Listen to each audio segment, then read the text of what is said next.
साली की चाल में जीजा हलाल। पारिवारिक अपराध कहानी। जीजा की इस हरकत पर रानी तुनक जाती। आकाश तब उसे यह कहकर मना लेता कि साली तो वैसे भी आधी घरवाली होती है। रानी का मूड फिर भी ठीक न होता तो वह उसे 1,500 रुपये देकर मना लेता। आकाश की पत्नी रेखा 4 बच्चों की मां बन चुकी थी। उसका रंग रूप भी सांवला था और स्वभाव से वह कर्कश थी, जबकि साली रानी रसीली थी। उसका रंग गोरा और शरीर मसल था। रानी के आगे रेखा फीकी थी, इसलिए आकाश उस पर लट्टू था और उसे हर हाल में अपना बनाना चाहता था। दूसरी तरफ रानी भी अपने पति राजेश से खुश नहीं थी। 4 बीवियों को भोगने वाले राजेश में अब वह पुरुष नहीं रहा था जिसकी रानी कामना करती थी। इसलिए जब रिश्ते में जीजा आकाश ने उससे छेड़छाड़ शुरू की तो उसे भी अच्छा लगने लगा और वह भी मन ही मन उसे चाहने लगी। एक रात आकाश रानी के घर पहुंचा और वह बन संवरकर सब्जी लेने सब्जी मंडी जाने वाली थी। आकाश ने एक नज़र इधर उधर डालकर पूछा, भाई साहब नजर नहीं आ रहे हैं? क्या वह कहीं बाहर गए हैं? नहीं, बाहर तो नहीं गए, लेकिन जाते समय कह गए थे कि देर रात तक आएंगे। रानी की बात सुनकर आकाश की बाछें खिल उठी। उसने लपक कर घर का दरवाजा बंद किया, फिर साली को बाहों में भरकर बिस्तर पर जा पहुंचा। रानी ने कुछ देर बनावटी विरोध किया, फिर खुद ही उसका सहयोग करने लगी। जीजा साली का अवैधिक रिश्ता कायम हुआ तो वक्त के साथ बढ़ता ही गया। पहले आकाश राजेश की मौजूदगी में ही घर आता था, लेकिन अब वह वक्त बेवक्त और उसकी गैर मौजूदगी में भी आने लगा। दोनों को जब भी मौका मिलता एक दूसरे के बाहों में समा जाते। जीजा साली के अवैधिक रिश्तों की भनक राजेश को भले ही ना लगी, लेकिन पड़ोसियों के कान खड़े हो गए। जीजा साली की रासलीला के चर्चे पास पड़ोस की महिला करने लगी। राजेश किराए पर ई रिक्शा चलाता था। 8-10 घंटे में वह जो भी कमाता था, दोनों से उसके परिवार का खर्चा चलता था। कभी कभी कुछ पैसे पत्नी को भी देता था। राजेश पत्नी पर भरोसा करता था, तब की रानी उसके भरोसे तोड़ रही थी। आखिर एक दिन सच सामने आ ही गया।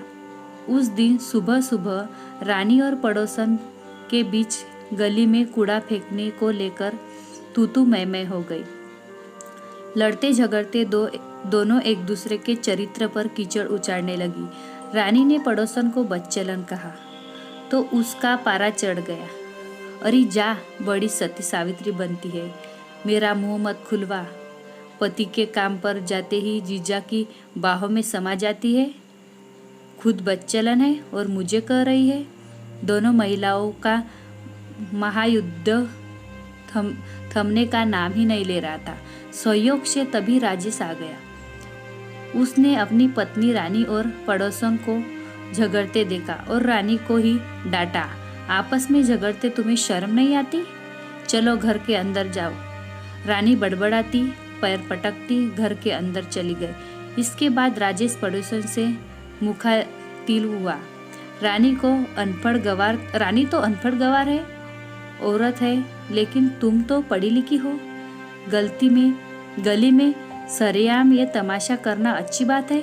पड़ोसन का गुस्सा काबू में के बाहर था। वह हाथ नचाते हुए बोली, भाई साहब, आप रानी को सीधा समझ रहे हैं, जबकि वह सीधेपन की आड़ में आपको बेवकूफ़ बना रही है, गुलछर्रे उड़ा रही है। राजेश की खोपड़ी साय करने लगी। उसे लगा कि पड़ोसन के सीने में जरूर कोई संगीत रात सकता है तो गुस्से में बाहर आने को बेताब है। अंत उसे मैं पूछा, मैं कुछ समझ नहीं, साफ साफ कहिए। भाई साहब, मैं आपसे कहना तो नहीं चाहती थी, लेकिन आप जब जानना ही चाहते हैं तो सुनिए। दरअसल आपकी बीबी रानी ने मोहल्ले में गंदगी फैला रखी है। आपकी गैर मौजूदगी में आकाश नाम का एक आदमी, जिसे रानी अपना जीजा समझती है, आ जाता है। उसके आते ही दरवाज़ा अंदर से बंद हो जाता है। फिर आपके आने से कुछ देर पहले ही दरवाज़ा खुलता है और वह चला जाता है। बंद दरवाजे के पीछे क्या होता है यह पूरी गली को मालूम है। राजेश सन्नाटे में आ गया।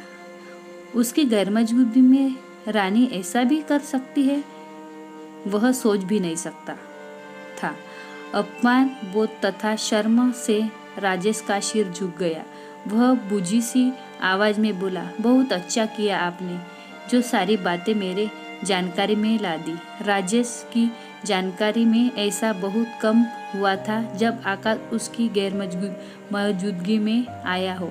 आकाश उसे फोन करके पहले पूछ लेता था कि वह घर में है या नहीं, उसके बाद ही वह आता था। जबकि उस महिला ने बताया कि आकाश उसकी गैर मौजूदगी में आता है।